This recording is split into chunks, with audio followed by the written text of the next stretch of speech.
मकर संक्रांति के दिन भगवान सूर्य देव के अलावा और कौन से देवता की विशेष रूप से पूजा करनी चाहिए, आज की वीडियो में हम इस बारे में जानेंगे। सभी दर्शकों को सादर प्रणाम। जय श्री कृष्ण। शास्त्र संगत चैनल पर आप सभी का हार्दिक स्वागत, अभिनंदन। दर्शकों, सूर्य उत्तरायण होने जा रहा है। कब हो रहा है? तो दिनांक 14 जनवरी 2025 को सुबह 8:56 पर सूर्यदेव उत्तरायण होंगे और इसी दिन मकर संक्रांति पर्व मनाया जाएगा।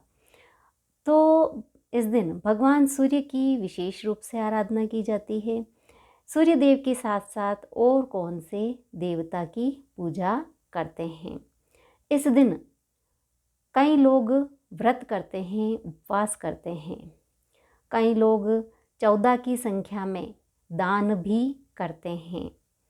कई बच्चों को बॉल का दान करते हैं, तो कोई वस्त्र का दान करता है। इस तरह दान का भी इस दिन बड़ा ही महत्व है। सभी संक्रांतियों में मकर संक्रांति सर्वश्रेष्ठ मानी गई है। तो इस दिन व्रत का भी बड़ा ही विधान है, बड़ा ही महत्व होता है। इस दिन व्यक्ति को तिल का उपटन बनाकर अपने शरीर पर लगाना चाहिए। उसके बाद काले तिल, कुछ मात्रा में काले तिल पानी में डाल दीजिए और उस पानी से स्नान करना सर्वश्रेष्ठ रहता है। इस दिन तिल का दान भी करते हैं, तिल से यज्ञ होम भी करते हैं और तिल को खाते भी हैं। तिल के लड्डू, तिल से बनी हुई जो भी सामग्री है उसका सेवन भी करते हैं। इस दिन सफ़ेद चावल से देवताओं का तर्पण भी किया जाता है और इस दिन काले तिल से पितरों का तर्पण किया जाता है। इस दिन वस्त्र दान का भी बड़ा ही महत्व है। इस दिन तिल सहित वृषभ दान करना भी बड़ा महत्वपूर्ण माना गया है कि तिल सहित, तिल और उसके साथ वृषभ मतलब बेल का इस दिन दान करते हैं तो व्यक्ति को रोगों से मुक्ति मिलती है। अब आजकल तो बेल कहाँ मिलते हैं, तो लोग चांदी का बेल बनवा कर भी और तिल सहित दान कर सकते हैं। तो इससे कोई रोगी है तो रोग का निवारण होता है। इस दिन दूध से भगवान सूर्य को स्नान कराया जाता है। अगर आपके पास सूर्य यंत्र है, सूर्य देव की मूर्ति है, तो उसे दूध से स्नान कराना चाहिए। इससे सूर्य लोक की प्राप्ति होती है। सूर्य को अर्घ्य देते हैं। भगवान सूर्य बड़े प्रसन्न होते हैं, जल से ही प्रसन्न होते हैं, तो सूर्य को अर्घ्य भी देते हैं और सूर्य गायत्री का जाप भी किया जाता है। सूर्य गायत्री मैंने पहले भी बताई है, फिर सुन लीजिए, बहुत सरल है। भास्कराय विद्महे सहस्त्रकिरणाय धीमहि तन्नो सूर्य प्रचोदयात्। तो इस मंत्र का जाप किया जाता है, भगवान सूर्य शीघ्र प्रसन्न होते हैं। अब हम बात करेंगे कि इस दिन कौन से विशेष देवता की पूजा की जाती है। भगवान सूर्य की तो पूजा करते ही हैं। इस दिन विशेष रूप से भगवान शिव की पूजा की जाती है और इस दिन गाय के शुद्ध घी से भगवान शिव का अभिषेक करना सर्वश्रेष्ठ माना गया है। इसका बहुत बड़ा पुण्य प्राप्त होता है, महाफल की प्राप्ति होती है।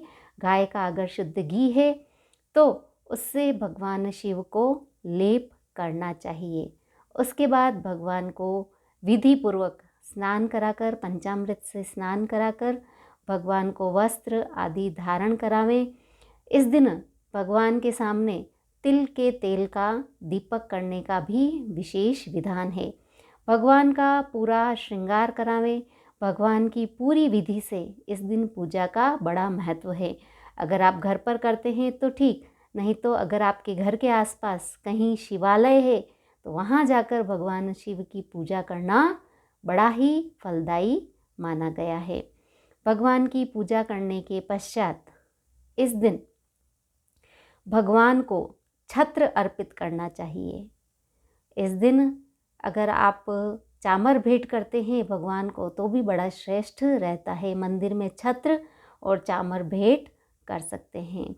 इस दिन मकर संक्रांति के दिन ब्राह्मण को भोजन कराकर एक तांबे के पात्र में, तांबे का पात्र लीजिए, तांबे का कटोरा लीजिए या तांबे का लोटा ले सकते हैं।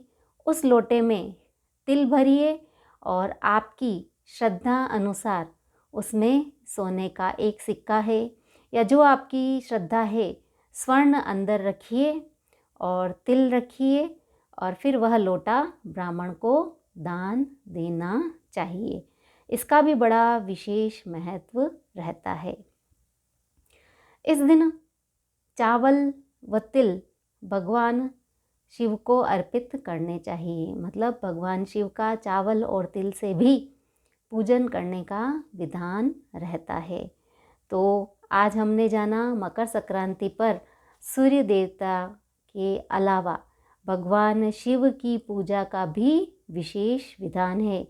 कौन सी सामग्री भगवान को अर्पित करनी चाहिए, भगवान के यहाँ मंदिर में जाकर क्या भेंट करना चाहिए, आज हमने इस विषय पर जाना। दर्शकों, वीडियो पसंद आया हो तो लाइक कीजिए, शेयर कीजिए। चैनल को अगर आपने अभी तक सब्सक्राइब नहीं किया है तो कर लीजिए, बेल आइकन को प्रेस कर लीजिए ताकि आने वाले समय में मैं जो भी वीडियो प्रेषित करूं उसकी नोटिफिकेशन आप तक पहुंच सके। धन्यवाद। जय श्री कृष्ण।